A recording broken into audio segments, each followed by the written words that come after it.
Chapter 2 Thief at Work. Joe was first to slide through the broken window.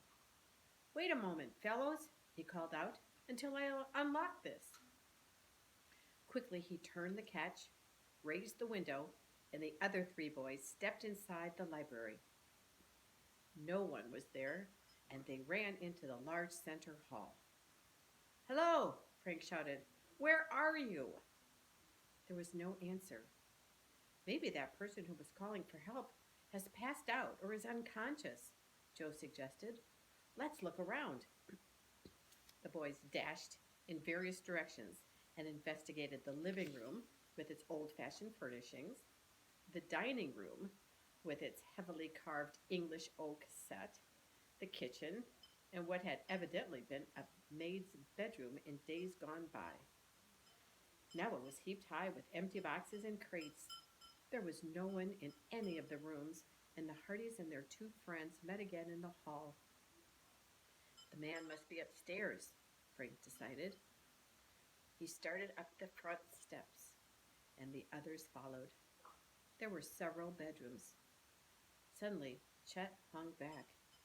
He wanted to go with his pals, but the eeriness of the house made him pause. Biff and the Hardys sped from one to another of the many rooms. Finally, they investigated the last of them. "Nobody here. What do you make of it?" Biff asked, puzzled.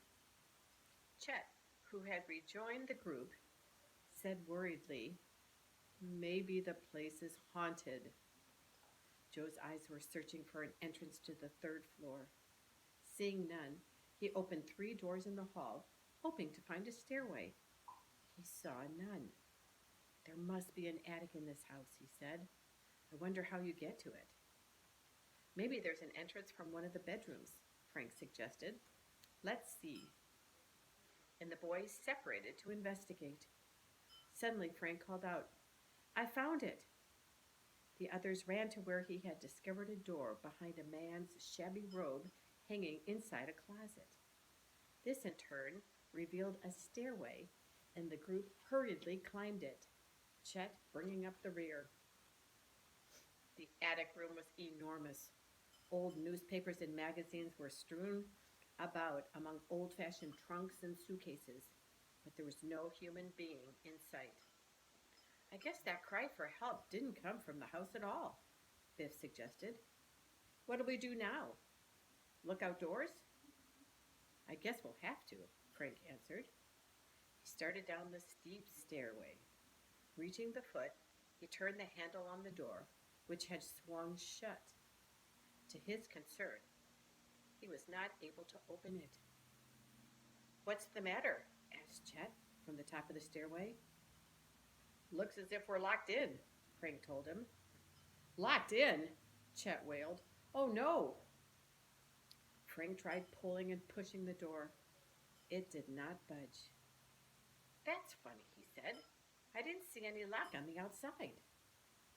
Suddenly, the full import of the situation dawned on the 4 boys. Someone had deliberately locked them in. The cries for help had been a hoax to lure them into the house. "You think somebody was playing a joke on us?" Biff asked. "Pretty rotten kind of joke," Chet sputtered.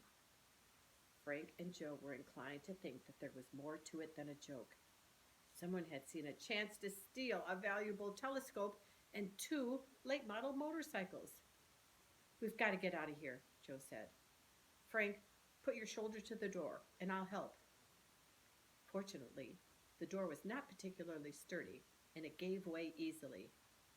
Frank glanced back for a moment as he rushed through, and he saw 2 large hooks, which he had not noticed before. They had evidently been slipped into the eyes, and they had been ripped from the framework by the crash of the door. The other boys followed, running pell-mell through the hallway and clattering down the stairway. They dashed out the front door, leaving it open behind them. To their relief, the telescope still stood at the edge of the cliff, pointing seaward. "Thank goodness," said Joe. "I'd hate to have to tell Dad the telescope was gone." Frank rushed over to take a quick look through the instrument. It had occurred to him that maybe some confederate of the smugglers had seen them spying. He might have even tricked them into the house during the very time that a smuggling operation would have been within range of the telescope. When Frank reached the edge of the cliff and tried to look through the instrument, he gasped in dismay. The eyepieces from both the finder and the telescope tube had been removed. As he turned to tell the other boys of his discovery, he found that they were not behind him. But a moment later, Joe came running around the corner of the house, calling out, "The motorcycles are safe. Nobody stole them." "Thank goodness for that," said Frank. Chet and Biff joined them, and all flopped down on the grass to discuss the mysterious happenings and work out a plan of action. "If the thief is hiding inside the house, I'm going to find him," Joe declared finally. "I'm with you," said Frank, jumping up. "How about you, Biff? Guard the motorcycles, and Chet taking charge of the telescope? That way, both the front and the back will be covered too, in case the thief comes out." "Okay," the Hardys' friends agreed. As Frank and Joe entered the front hall, Joe remarked, "There's a back stairway. If we don't find the person on the first floor, I'll take that to the second. You take the front." Frank nodded, and the search began. Not only the first, but the second and attic floors were thoroughly investigated without results. "There's only one place left," said Frank, "the cellar." This area also proved to have no one hiding in it. "I guess our thief got away," Frank stated. "And probably on foot," Joe added. "I didn't hear any car. Did you?" "No, maybe he went down the cliff and made a getaway in a boat," Frank suggested. In complete disgust, the Hardys reported their failure to Biff and Chet. Then they packed up the telescope and strapped it onto Frank's motorcycle. "We may as well go home," Joe said dolefully. "We'll have a pretty slim report for Dad." "Slim," said Biff. "I haven't had so much excitement in 6 months." The boys climbed on board the motorcycles. As the Hardys were about to start the motors, all 4 of them froze in their seats. From somewhere below the cliff came a demoniacal laugh. Involuntarily, the boys shuddered. Let's get out of here," Chet urged. Frank and Joe had hopped off the motorcycles and were racing in the direction from which the eerie laughter was coming. "It may be another trap," Chet yelled out after them. "Come back." But the Hardys went on. Just before they reached the edge of the cliff, they were thunderstruck to hear the laughter coming from a completely different area. It was actually in back of them. "What gives?" Joe asked.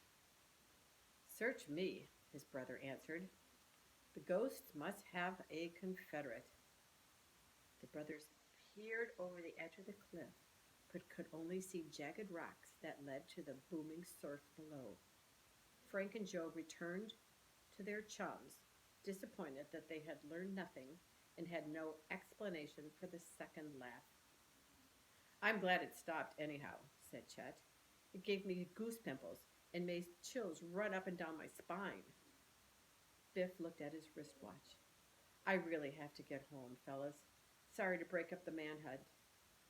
Maybe you can take me to a bus and come back." The Hardy boys would not hear of this and said that they would leave at once.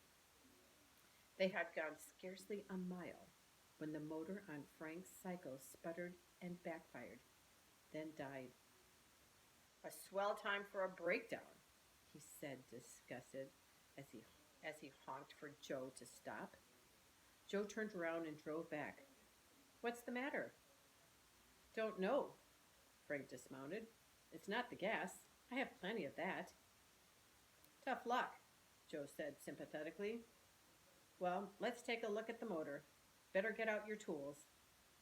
As Frank opened the toolbox of his motorcycle, an expression of bewilderment came over his face. "My tools!" he exclaimed. "They're gone." The others gathered round. The toolbox was indeed empty. Are you sure that you had them when we left? When we left Bayport? Chet asked. Of course I did. I never go anywhere without them. Biff shook his head.